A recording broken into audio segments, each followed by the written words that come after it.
গতকালকে ঢাকা মেডিকেলের আমরা একটি ঘটনা শুনতে পেয়েছি। ঢাকা মেডিকেলে আমাদের যে ডাক্তার ভাইরা রয়েছে তাদের গায়ে হাত তোলা হয়েছে। যে যারা হাত তুলেছে তারা কি অভিযোগ করেছে? তারা অভিযোগ করেছে সেখানে নাকি একজন যে পেশেন্ট মারা গিয়েছিল সেখানে ডক্টরদের গাফিলাতি ছিল, ওই ঢাকা মেডিকেলের গাফিলাতি ছিল। এখন প্রশ্ন হচ্ছে যে ডক্টরদের বা ঢাকা মেডিকেলের যে গাফিলাতি ছিল কিনা এটি নির্ধারণ আপনি কিভাবে করতে পারেন, কোন এক্সপার্টিজের ভিত্তিতে এটি নির্ধারণ করতে পারেন এবং এই অথরিটিটি আপনাকে কে দিয়েছে? যদি কোনো গাফিলাতি থেকে থাকে, ডক্টরের হোক, প্রশাসনের হোক, কিংবা যে কারো হোক, কিংবা কর্তৃপক্ষের হোক, অবশ্যই তার বিচার হবে। তার বিচার একটি প্রক্রিয়াধীন প্রক্রিয়া হবে, একটি তদন্তের মাধ্যমে হবে। সেই অভিযোগটি আপনি বিএমডিসি তে করতে পারেন কিংবা সেই অভিযোগটি আপনি প্রশাসনের কাছে করতে পারেন। কিন্তু আপনার কি অভিজ্ঞতাটুকু রয়েছে, আপনার কি দক্ষতাটুকু রয়েছে যে একজন ডক্টর তার সাথে গাফিলতি করেছে কিনা সেটি যাচাই করার? আমাদের সবচেয়ে বড় এখন যে সমস্যাটি হয়ে গিয়েছে, আমরা এই বাঙালিরা অধিকাংশ ক্ষেত্রে অধিকাংশ বাঙালি নিজেদেরকে সব জায়গার দক্ষ মনে করি এবং সব জায়গায় নিজের নাক গলাতে যাই।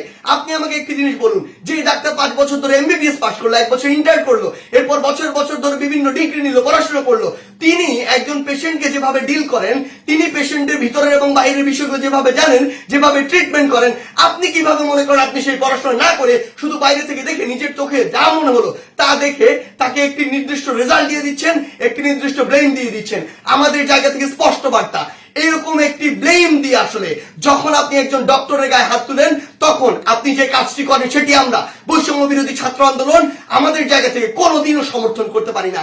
আপনাদের যদি কোনো অভিযোগ থাকে সেই অভিযোগটি আপনি জানাতে পারতেন। আমরা জানি আমাদের এই পুরো প্রসেসটিতে, এই ছাত্র জনতার অভ্যুত্থানে ডক্টররা কিভাবে ওই হসপিটালের ভিতর থেকে, ওই ইমার্জেন্সি থেকে তাদের ভূমিকাটি রেখেছে। আমরা দেখেছি যখন কিছু সরকারের পাঁচাটা স্পিরিট, ডক্টরদের যে স্পিরিট, সেই স্পিরিটটি যাদের মধ্যে নাই, এমন গুটি কয়েক ডক্টর যখন ওই ছাত্র জনতার গণঅভ্যুত্থানে আমাদের আহত ভাইদের চিকিৎসা দিতে বাধা দিচ্ছিল, তখন অধিকাংশ ডক্টর নিজের জায়গা থেকে রিস্ক নিয়ে আমাদের ওই ভাইদেরকে চিকিৎসা দিয়েছিল।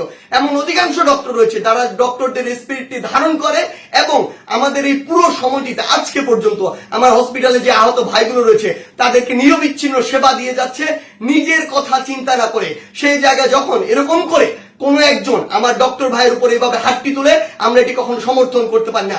আমাদের জায়গা থেকে একদম স্পষ্ট একটি বার্তা, সেটি হচ্ছে যে আমরা প্রশাসনকে, মাননীয় স্বাস্থ্য উপদেষ্টা, ডিজি হেলথ সহ সকলকে একটি বিষয় স্পষ্ট করে বলতে চাই, আমাদের যারা মেডিকেলের ভাইরা রয়েছে, ইন্টার্ন ডক্টররা রয়েছে, কিংবা হসপিটালের যে ডক্টর ভাইরা রয়েছে, তাদের সাথে আমরা এই জায়গাটিতে একাত্মতা ঘোষণা করছি। তাদের নিরাপত্তার সর্বোচ্চ ব্যবস্থা করতে হবে। তারা দিনরাত 24 ঘন্টা আমাদের জন্য কাজ করছে, অথচ কেউ একজন চাইলো আর একটা ব্লেম দিয়ে তাদের গায়ে এসে হাত দিয়ে দিল, এটি আমরা আমাদের জায়গা থেকে কখনো মানতে পারি না।